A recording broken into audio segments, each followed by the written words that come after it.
The elevator door in my chest opened before the room did.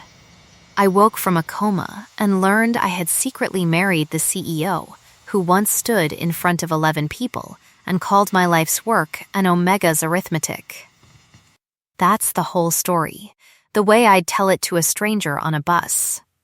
But the morning it actually started wasn't a wedding morning. It was a Tuesday, 5 weeks gone from my own memory, and it began with a sound. Beeping, steady, patient. A little smug about it, like it had been keeping my heart honest while I was somewhere else entirely. I opened my eyes to a ceiling the color of old milk and a window with the blinds cut into thin gold stripes. My mouth tasted like a coin. My right hand felt wrong, too light, until I lifted it and saw why. A ring. Plain silver, no stone, warm from my own skin, sitting on a finger that had never worn anything but a bandage from paper cuts. I did not remember getting married.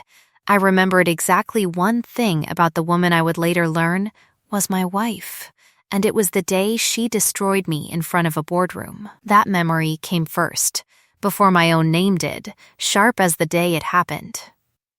8 months earlier, Meridian Forensics Partners had sent me, Junior Auditor 27, Omega, presented 3 years late, and treated ever since like a rumor that had turned out to be true, to review a quarter of Ashworth Group's shipping ledgers. I had found something wrong in the numbers. Not a lot wrong, precisely wrong. The kind of wrong that takes 4 years of training to see and 4 seconds to erase if nobody's looking. I had looked. I had raised my hand in a glass conference room 40 floors above the harbor and said so. Lark Ashworth had not raised her voice. She hadn't needed to. She'd looked at my folder the way you'd look at a spider on a dinner plate, and she'd said that Meridian ought to vet its auditors better, that an Omega's arithmetic was not company policy, and that I was welcome to find the elevator on my own. 11 people had watched. Not one of them had looked at me on the way out. I had ridden 40 floors down replaying it, counting the mirrors in the elevator car. 6, because counting was the only thing that kept my hands from shaking. I had gone home that night and told my sister Della it didn't matter, that I still had a job, that the numbers didn't care who signed the report. I had not told her I cried in the stairwell for 11 minutes first. Some debts a woman pays alone.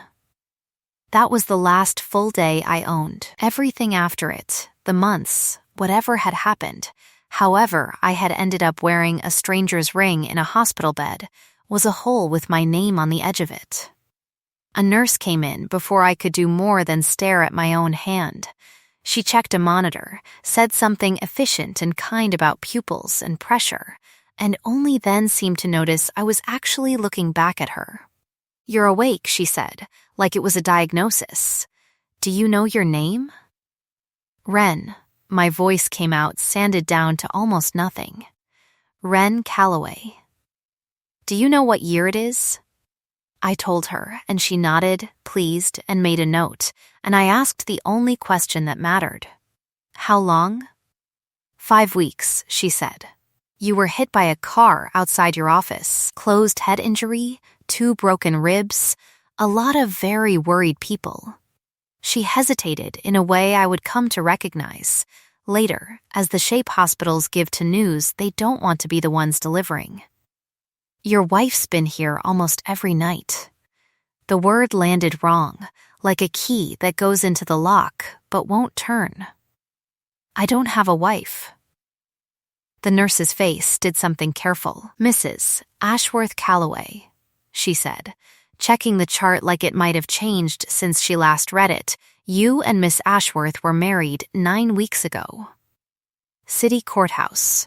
It's all in your file." Ashworth. The name went through me colder than the room. I turned my head, and that was when I saw her, asleep in the vinyl chair by the window, coat still on, tie loosened. A woman I had last seen dismantling my career in front of 11 witnesses, folded into herself like she'd been sitting there so long her body had forgotten how to do anything else. There was a paperback on the nightstand beside her, spine cracked white, a bookmark shoved 3/4 of the way through pages that I had never opened in my life. The cover said "The Lightkeeper's Wife" in faded gold script. I did not know that book. I did not know this marriage. I knew a boardroom, a folder, an elevator, and a woman's voice telling a room full of strangers that my mind wasn't worth the paper it worked on. The monitor beside me ticked up. Lark's eyes opened before the nurse could reach for it, like the sound alone had trained itself into her sleep, and for one long second, the woman who had once looked at me like I was something to be scraped off a shoe looked at me instead like I was the only door left standing in a burning house.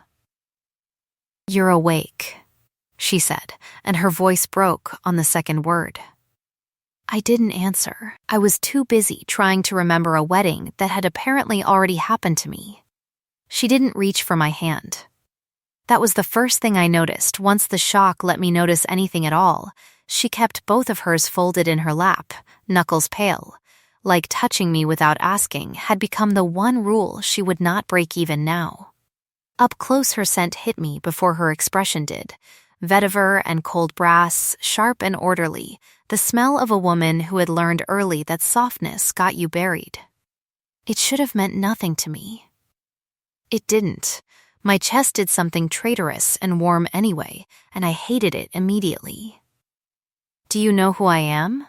she asked. "I know exactly who you are."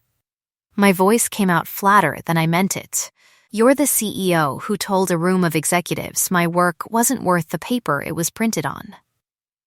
Something crossed her face, not surprise.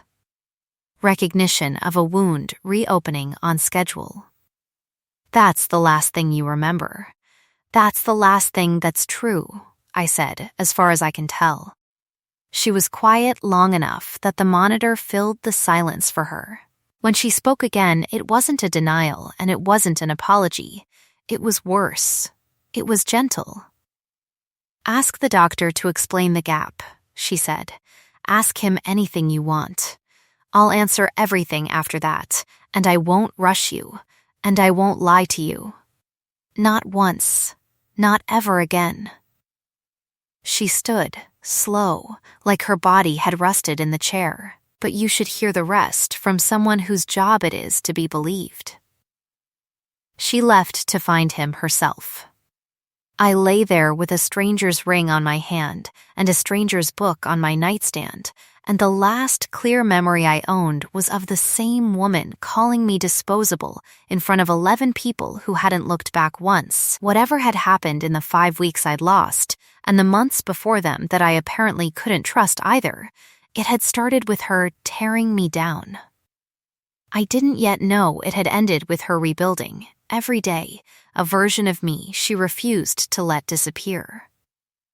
The doctor's name was Reyes, and he had the kind of calm that gets built specifically for rooms like mine. He explained it the way doctors explain things they've said 100 times, and still hope will land softer this time. The coma had lasted 5 weeks, but the memory loss reached further back than that, a retrograde gap that swallowed roughly the 10 weeks before the accident, too. "Not unusual," he said.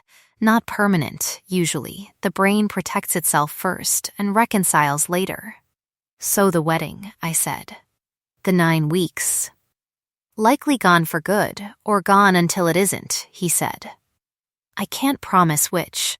I asked him, because I am who I am even with half my skull still humming, exactly how the ledger of my own memory had been struck.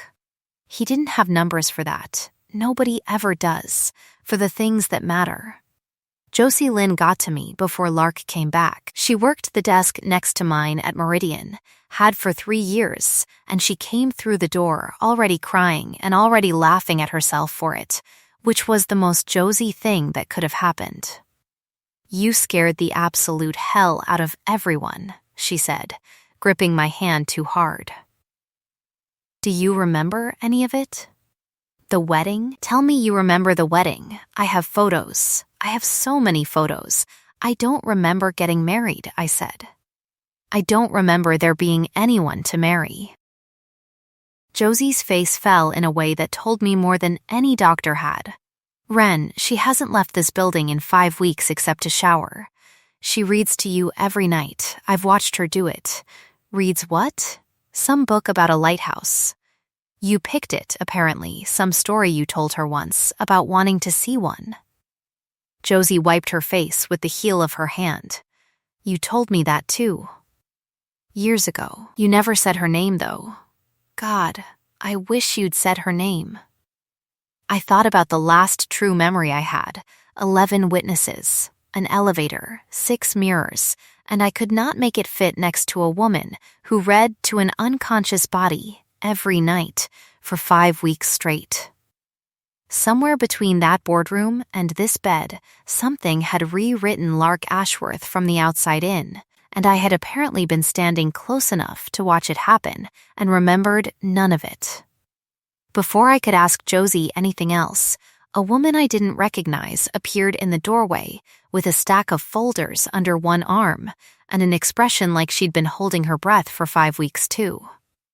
Mid-40s, sharp suit, sharper eyes. Priya Okafor, she said. Chief of Staff.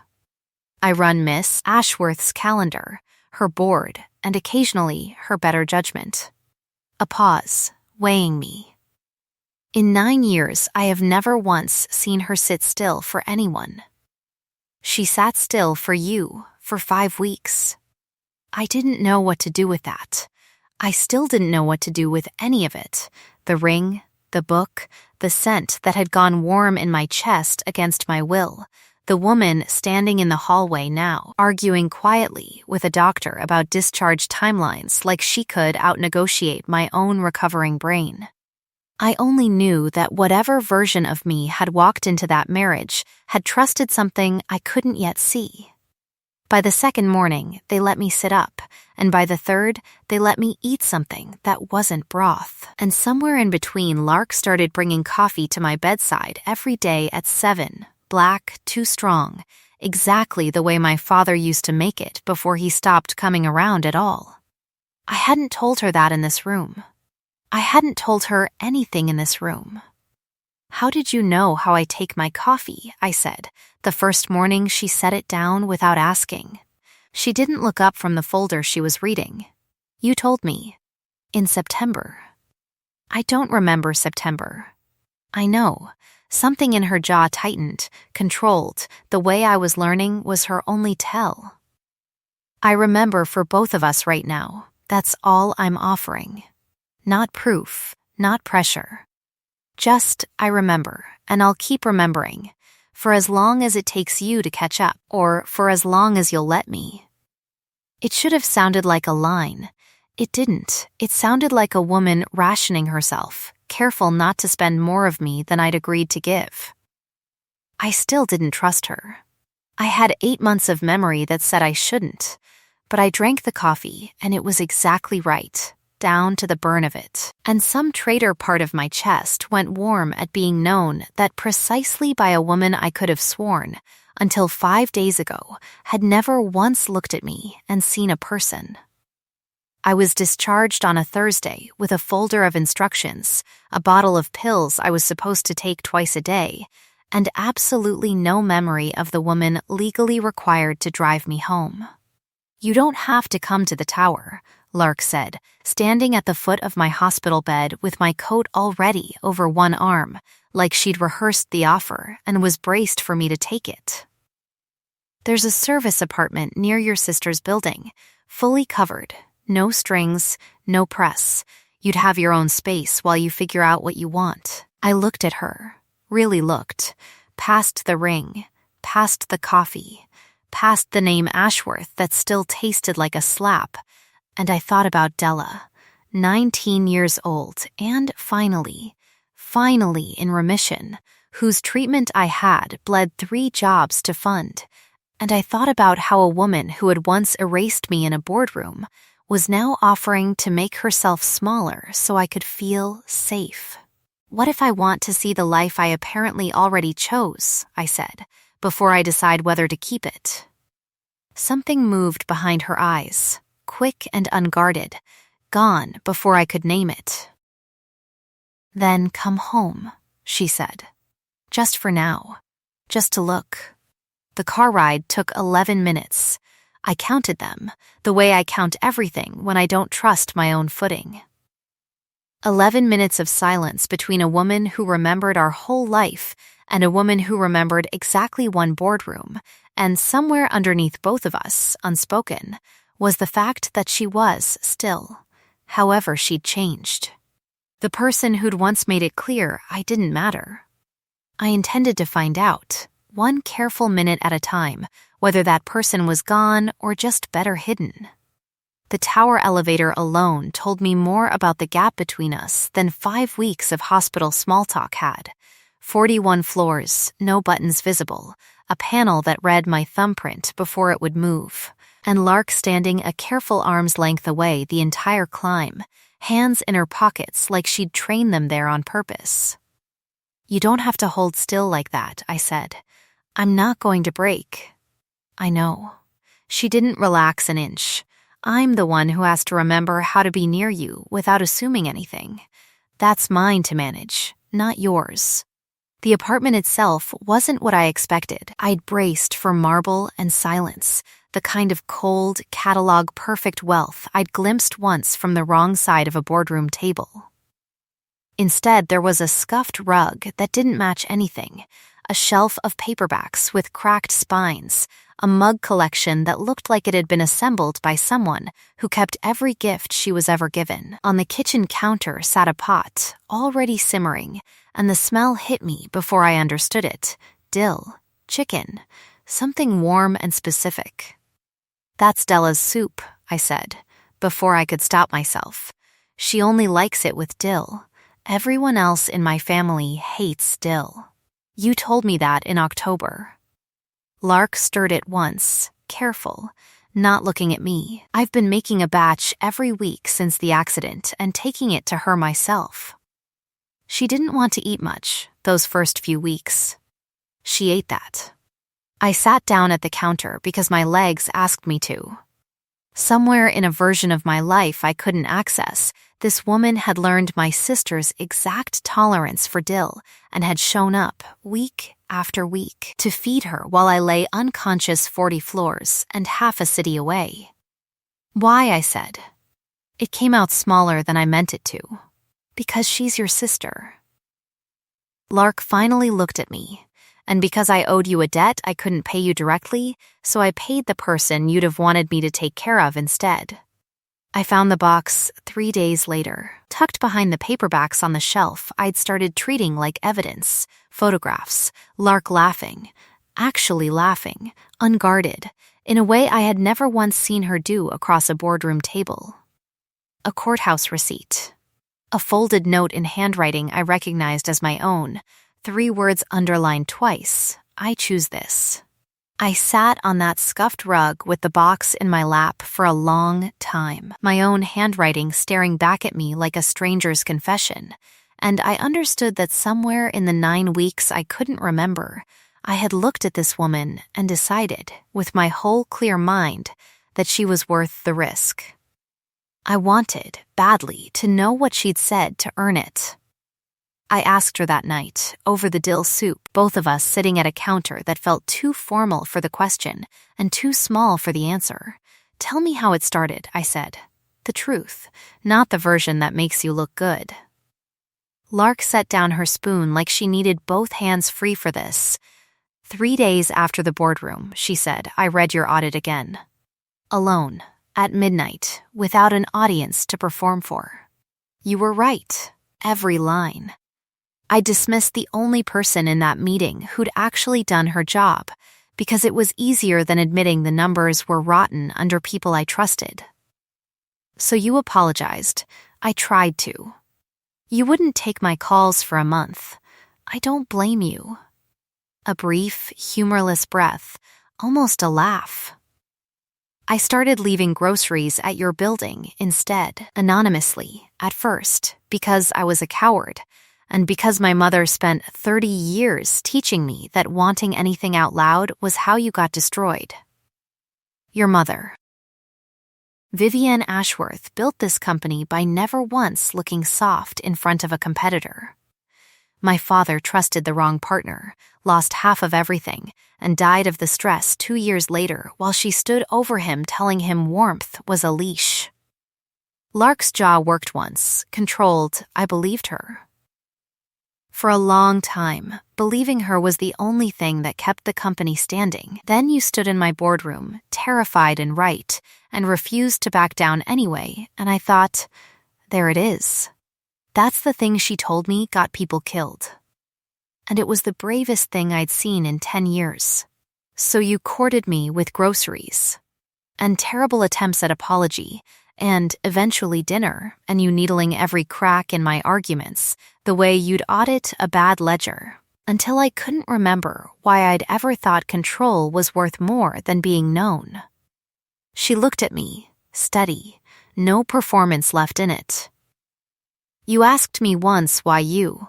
I told you the truth, that you were the first person who ever made me feel caught, in the good way. Seen through instead of looked past. And the wedding. You said you didn't want a public one. My mother would have turned it into a merger announcement. A small, real smile, the first I'd seen from her. You wore your sister's old coat because you said it was warm, and you didn't care what the courthouse photos looked like. I have never in my life wanted anything the way I wanted that morning. I sat with that a long time. The soup going cold, the box of photographs open on the counter between us, like an exhibit I still hadn't finished cross-examining. It was the single largest thing I'd learned since waking. Not a fact, but an entire architecture of a life, built in 9 weeks I still couldn't touch, on a foundation of an apology I hadn't been there to hear, and a courage I apparently hadn't hesitated to demand. I don't remember loving you, I said finally, and watched it cost her something to hear it. I know. Lark's voice didn't break this time. I don't need you to remember loving me. I only need you to let me try again. I didn't answer her. I was still turning that sentence over 3 days later, when Dorian Voss showed up at the tower unannounced, all condolence and cologne, and set a fruit basket on the counter like it was a peace offering instead of a scouting run. Ren, he said my name like he was trying it on for size, too familiar for a man I'd met exactly twice. What a relief to see you upright. The board's been so worried. About you, of course, but also about continuity, given the circumstances of the marriage. His eyes flicked, deliberate, to the gap where my memory should have been. Amnesia is such a delicate thing, legally speaking. I do hope someone's looking out for your interests specifically, and not just the company's. Lark's whole body went still in a way I was starting to recognize as dangerous. Get out of my home, Dorian, she said, pleasant as a closed door. He smiled the whole way to the elevator. I watched him go and felt, for the first time since waking, a cold that had nothing to do with any hospital room. The first genuinely bad night came 4 days later at 2:47 in the morning, when the apartment's security panel chirped once and every light in the place snapped on at once like the building itself had flinched. I counted the seconds before Lark reached my door. 9, barefoot, a tablet already lit in her hand, her scent gone sharp and metallic with something I hadn't smelled on her before. Fear. Someone tried to access the building's medical records server, she said. Yours specifically. Twice, from an internal credential. Voss, I can't prove it yet. Her hands, usually so still, weren't. I've had a guard posted on this floor since the accident, and I never told you. Because I didn't want you to feel like you'd woken up into a siege. I should have told you. You should have, I agreed. And something in me, some old reflex from a boardroom, 8 months gone, wanted to push her away for keeping it from me. Instead, I found myself reaching for her hand, the first time I'd initiated any touch since the hospital, and I felt her go rigid with the effort of not closing her fingers around mine until I finished the motion myself. "You don't have to hold so still," I said again, quieter this time. "I'm terrified of taking something you haven't offered. I'm offering." My voice shook a little. "I don't remember the wedding. I don't remember 9 weeks of falling for you. But I remember every single thing you've done since I woke up, and none of it looks like the woman from that boardroom." "Tell me to stop," she said, low, "and I will. Any time. Always. Don't stop," I said, and when she kissed me, it was careful at first, restrained past the point of instinct, until I was the one who closed the last inch between us, and for one unguarded second, with her scent flooding warm around us and her mouth soft against mine, something flickered behind my eyes. A courthouse hallway. Her voice reading aloud from a paperback in a hospital chair, low, patient, unbroken, night after night. Gone before I could hold it. I remembered something. I whispered against her jaw, shaking, just a piece. "You, reading to me." Lark went very still. That was real. Every night. I read the whole book to you twice. The lights were still on in every room around us. The building braced against whatever Voss had tried and failed to take. I didn't care. For the first time since I'd woken up owning half a life, I believed the other half might still be findable. She told me the rest of it over the following week, in pieces, the way you'd hand someone their own belongings back one at a time so the weight doesn't knock them down. The scar along her ribs, thin and old, she got at 19, pulling her mother's assistant out of a car fire and never once mentioning it, because Vivienne had told her that broadcasting a wound was the same as inviting someone to reopen it. The scar on her palm, newer from the night of my accident, when she'd put her hand through the ER's glass door before security could stop her. "I didn't cry when my father died," she told me one evening. Both of us on the scuffed rug, the paperback open between us to a page I still didn't remember reading. My mother said Ashworths don't. "I cried the night they told me you might not wake up." Every night after that, actually, quietly, after I finished reading to you and the nurses had gone. You never told anyone that. Priya knows. Nobody else. She traced one finger along the book's cracked spine. "I used to think control was the only inheritance my mother left me that didn't rot. I've since revised that opinion. You're better proof than anything she ever built." Della came for dinner that Friday, healthy color back in her face, teasing Lark mercilessly about the Jell-O incident from the hospital. Apparently, the great Lark Ashworth had once spent 11 minutes losing a battle with a hospital pudding cup while trying to feed me during a lucid half-hour I still had no memory of. And for one whole evening, the four of us, Della and Josie and Lark and me, sat around a counter with dill soup and bad jokes, and I let myself believe, fully, that the worst of it was behind us. The call came at 9 that night, Priya's voice flat with the effort of staying calm. Voss had filed an emergency board motion that afternoon, backed by 2 directors my sister's fundraiser had once, absurdly, thanked by name, a petition to freeze Lark's authority pending review of the marriage's validity, citing my memory loss as evidence of possible coercion. Lark's face did something I hadn't seen since the hospital chair. The warmth went out of it like a switch thrown. "I have to go to the tower," she said. "Tonight, I'm coming with you." "Ren, I'm the audit," I said. "Let me be the audit." 2 mornings later, Josie showed up at the apartment white-faced with a folder she wouldn't set down. "Della's not answering," she said. Not her phone, not the clinic desk. Nobody's seen her since her 10 o'clock appointment. The floor tilted under me in a way no Coma had managed.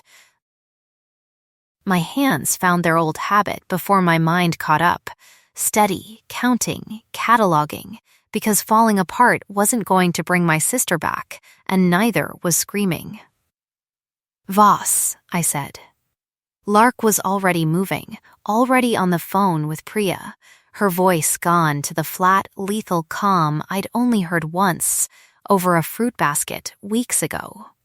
"Pull every camera on the block. Now, we found the trail before the police did, because Priya had access no warrant could have gotten faster, and because I still, memory or no memory, knew how to read a ledger for the lie inside it. A shell company called Halyard Transit, 3 payments in the last 6 months, one the week of my accident, timed to the hour a hit-and-run driver had never been identified. Another payment, 2 days old, routed to a private security contractor with a listed address 4 blocks from Della's clinic. He's not hiding her far, I said, staring at the numbers like they might rearrange themselves into mercy. He's not smart enough for far. He's smart enough for scared. Della was in a rented storage unit off the Harbor Road, unharmed, furious, already halfway through picking the zip tie off her own wrist with a bobby pin by the time Lark's security team got the door open. Voss's man ran. Lark didn't chase him. She stood in the doorway with her hands shaking at her sides, watching my sister walk out under her own power, and I watched something in her that had been coiled tight since the boardroom finally let go. "I want him gone," Lark said that night, quiet and terrible, staring at the shell company documents spread across the counter like a crime scene. "Not fired. Gone. I have enough here to make sure he never works in this industry again, and I am not interested in giving him a graceful exit." "Don't," I said. She looked at me, surprised. "Ruin him with the truth," I said, in front of everyone who ever looked away when he called me an omega's arithmetic. "Don't become the thing your mother built you to be just because he deserves it. You'll win either way. Win the way that lets you still recognize yourself after." Lark was quiet a long time. Then she nodded, once like something old and rigid in her had finally been given permission to bend. "Then we do it in the boardroom," she said. "The same one. Everyone who was there the first time watches this time too." The room hadn't changed. Same glass walls, same view of the harbor, same 11 chairs that had once watched me get walked out without a single person turning their head. This time I walked in beside Lark, not behind her, and I set my own folder on the table before Voss had finished pretending to be surprised to see me. "Ms. Calloway has prepared a report," Lark said, to the room, not to him. "I'd suggest everyone read it carefully. I have. I laid it out the way I'd laid out truths my whole career, plainly, in order, letting the numbers carry the weight instead of my voice. Halyard Transit. 3 payments. A burner phone purchased the same week as my accident, paid from the same account that had, 2 days ago, funded a storage unit off the Harbor Road with my 19-year-old sister zip tied inside it." "This is absurd," Voss said. "Too fast, too loud. An omega with brain damage cobbling together. She's not the one who can't do arithmetic in this room," Lark said, and her voice didn't rise. And it didn't need to. The board didn't need long. 2 directors who'd co-signed his motion that morning were reading the shell company filings by the time security arrived, and Voss's protest died somewhere between his second sentence and the sound of the elevator doors. The same elevator I'd once ridden down alone, counting mirrors, certain I no longer mattered to anyone in that building. 11 people watched me get erased in this room, I said, once it was over, once the police had him, and the board had gone quiet with the particular shame of people who'd sneered first and asked questions never. I wanted 11 people to watch me be right.